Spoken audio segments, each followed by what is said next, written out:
कि गुरु सबको पार लगावे, गुरु सबको पार लगावे, गुरु सबको पार लगावे, गुरु सबको पार लगावे, जो जो उनकी शरण में आवे, जो जो उनकी शरण में आवे, जो जो उनका ध्यान करावे, जो जो उनका ध्यान करावे, गुरु करो खोज कर भाई, करो खोज कर भाई, बिन गुरु राह न कोई पाई, बिन गुरु राह न कोई पाए।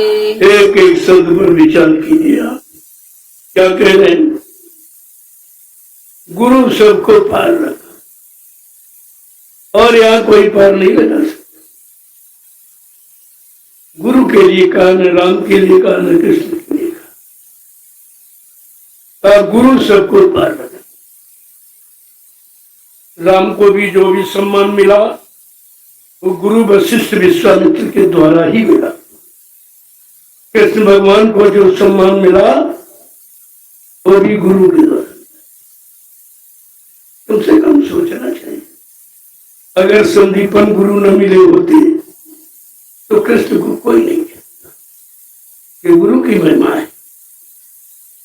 जब राम कृष्ण को गुरु मिले, इतना बड़ा इतिहास, इतनी पूजा हो रही। अरे कलयुग के जीवो, तुम कितने बड़े भाग्यशाली हो, तुम्हें तो समय का सदगुरु मिला है जो राम कृष्ण को भी नसीब नहीं हुआ।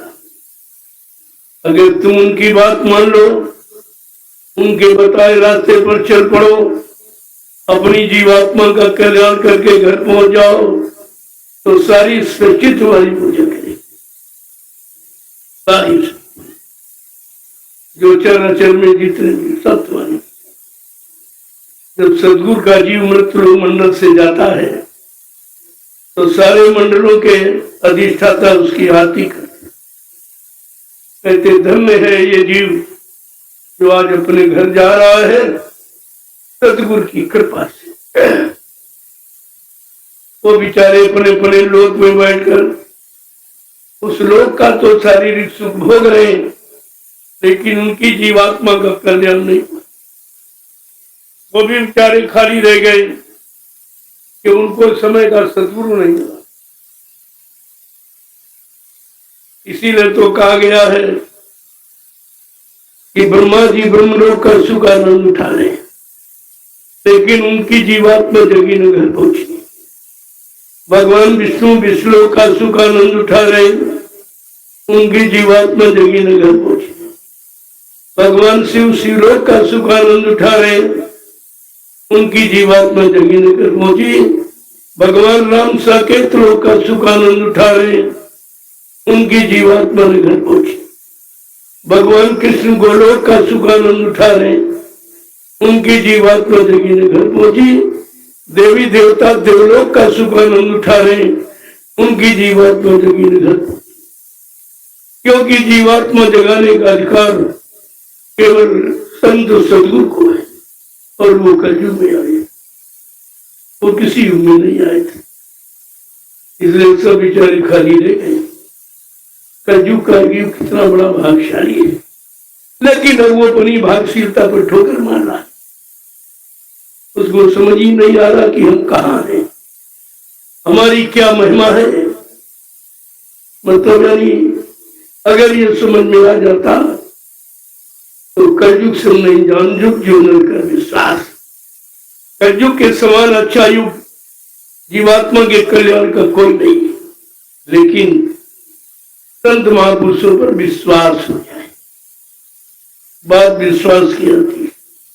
अगर विश्वास होता तो जो ये लीला हुई है इसको आप समझ लें, लेकिन आपको विश्वास नहीं।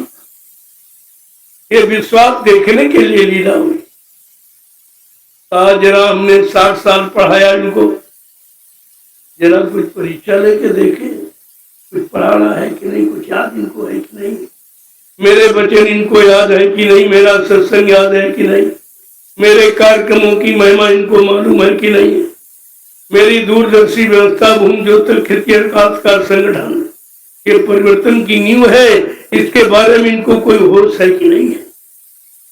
ये इसी की जानकारी के लिए लीला की तो उसमें सब फेल हो गए, कोई नहीं पास,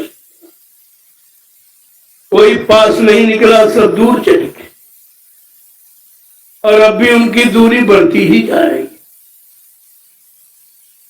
अब इनको पछताना पड़ेगा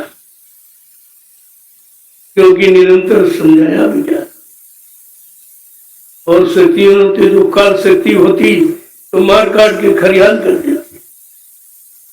राम ने एक बार समझाया, रावण को नहीं मारा तो मार, कृष्ण ने एक बार कंस को समझाया, नहीं माना तो मार, लेकिन आज समझ दयालु मानी गई। वो काल शक्तियां थी, ये दयाल शक्ति कभी मार काट नहीं करती है, बार बार मौका देती है, बार बार समझाती है, तो आपको तो ये फिर दोबारा मौका मिल गया, चलो भाई भूल गए हो तो फिर याद करो, कोई चीज नहीं याद आई तो दोबारा समझ लो उसको, अगर फिर नहीं समझे तो तुम जानो तुम्हारा काम जाने। तो ये समझाने का दौर है जो 12 वर्ष से लगातार 13वां तक लगातार पूरे हिंदुस्तान में घूम घूम कर फिर पहले जैसा यानी संदेश जगह जगह आपको दिया। यही राष्ट्रीय मंच जो आज लगा हुआ है, इसी मंच को लगाकर मैंने पूरे हिंदुस्तान में दोबारा फिर वचनों की याद करा रहा हूं, और न जाने न माने तो फिर तुम जानो तुम्हारा काम। ये नहीं कह सकते हमको किसी ने मौका नहीं दिया, हमें किसी ने समझाया नहीं, हमारे पर किसी ने हमदर्दी नहीं की, हमारे पर किसी को चिंता नहीं थी, ये आप कह नहीं सकते।